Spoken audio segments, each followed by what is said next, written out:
Hi guys, welcome back to the Housewife Historian. Today we're talking about the Real Housewives of Beverly Hills and other housewives and headlines.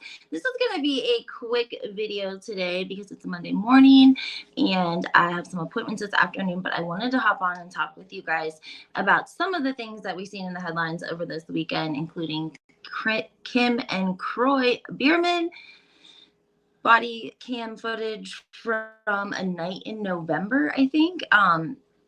Pretty rough scene over there. It looked like a pretty rough scene.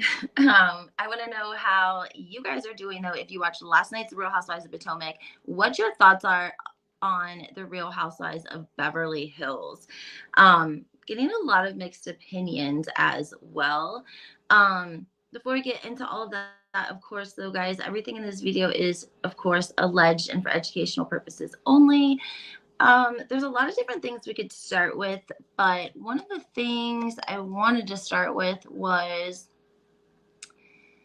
that, okay, did you guys know that Doritos business, Beverly Beach, is non-existent at this point? If you try to go online to the website says it's unavailable. We briefly touched over the fact that we know that she had Beverly Beach and that was her business. But when she first opened up Beverly Beach, Dorito had somebody suing her for a couple of $100,000.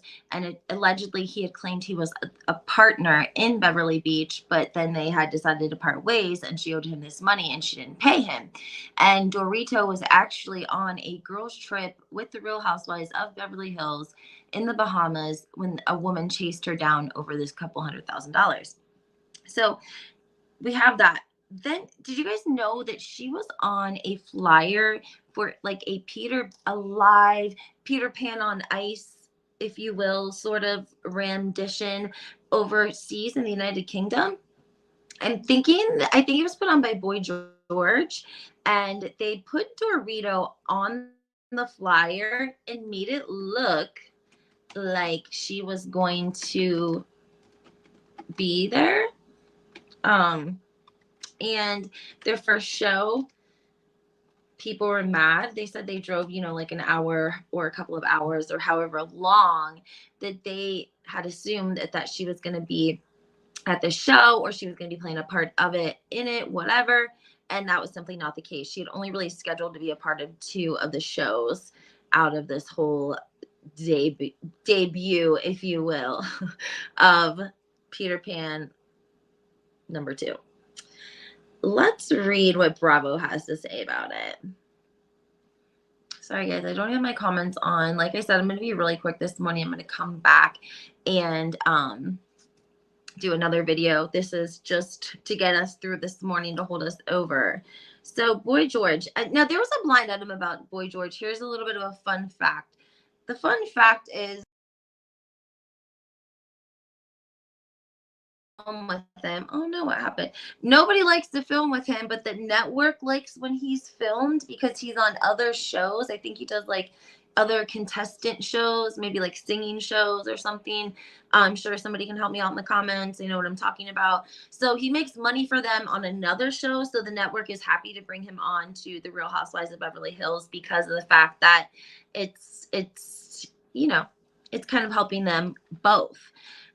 This article says Doritos' magical career update was announced on May 9th via tweets from Resorts World Arena in England. Peter Pan flies into Resorts World Arena this December, promising a spectacular spin on the timeless classic adventure starring Boy George as Captain Hook and stage debut of Dorito Kemsley. She was calling this her debut. I'm just going to keep going. Yes, that's right. Dorito will be taking her talents on stage, much like Erica has done in the past. If Bravo fans may recall, the Pretty Mess singer appeared on Broadway in 2020, playing Roxy Hart in Chicago. Erica is also about to begin a Las Vegas residency called Bête en Blonde. I'm smiling from ear to ear, the singer told Watch What Happens Live Andy Cohen. Now, we saw some of that in the season already, and we've already heard that the tickets were like $7. Cheap. And they actually did a 6-part series on Erica and her time in Vegas residency. Like, I don't even know if it'll air. I don't know who makes these decisions. Anyway, so who will Dorito play in the Storybook Classic?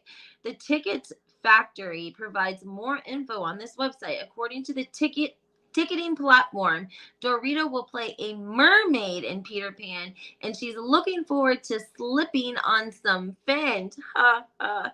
Quote, let me get my British accent. I have a much better Southern accent than I do an English accent, so we'll just try the best that we can. Oh, PK, I'm so excited to work with George, who is a dear friend and a godfather to my children, Jaggy and Phoenix, Dorito said in a statement. And speaking of Doritos kiddos, they'll be joining their mama and godfather on stage as well. Wow, it's going to be a family event, guys.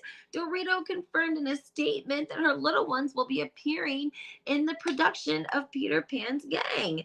Dorito's husband, PK, shared the big news on his Instagram. So they've been really busy over here working on Peter Pan too.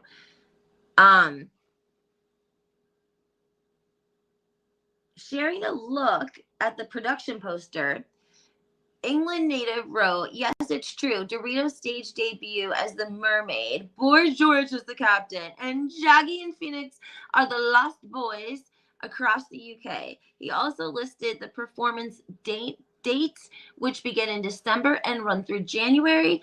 And Dorito from the Real Housewives of Beverly Hills castmate Crystal Minkoff hopped into the comments and seemingly was jokingly advocating for her husband Rob to join the production. And she said, in quote, "And where's Rob's role?"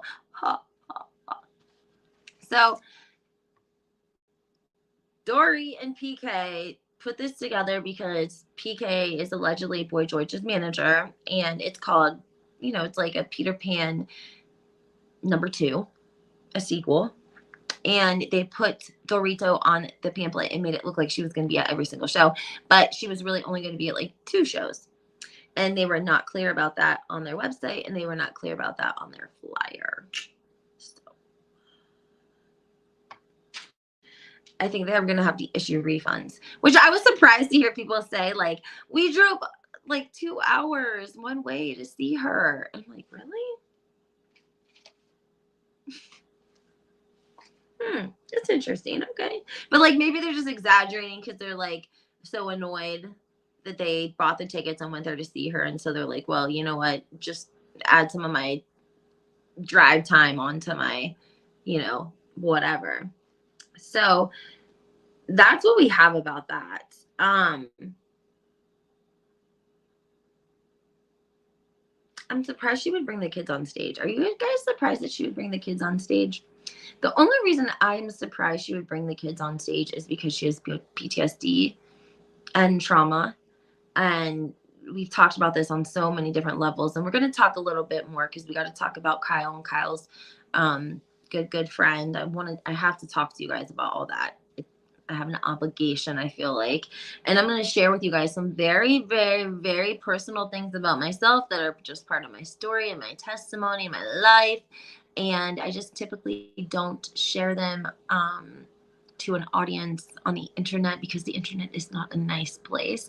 But I have a lot of nice people in my audience and my followers and my subscribers. So I will be doing that. Stay tuned. But I am surprised that she would take the 2 children and put them on TV, considering the robbery, considering her PTSD, considering allegedly just getting $10,000 taken from her.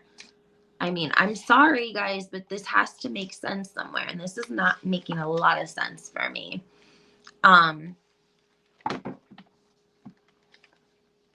When I say you have a daily limit at the bank, and the daily limit at the bank might be $3,000 in cash, that doesn't mean that you can keep taking separate transactions of $3,000 in cash. That means that you can have $3,000 in cash out of any of the accounts that you like, and anything, even if it's a separate transaction, separate from that $3,000, unless if you were cashing a check, wouldn't be in cash. You couldn't just have transaction. Do you guys picking up what I'm putting down? Because some people had some questions about that, and I just wanted to make that clear. Like, that's another thing. If you have PTSD, you're really probably not going to walk around with $10,000 in your purse. You're just not going to do that, in my opinion. Especially if you've had help with PTSD. And she's had the best help. She had the most newest, the EMF. They do that with some of the girls that are on my caseloads. I mean, it could work wonders. So just saying. All right, guys. Well, I gotta hop off here. I did drop a new podcast yesterday, so you guys should check that out on Housewives 411. I'm gonna get my website up to date for you guys, and I think that's it for right now. Happy Monday.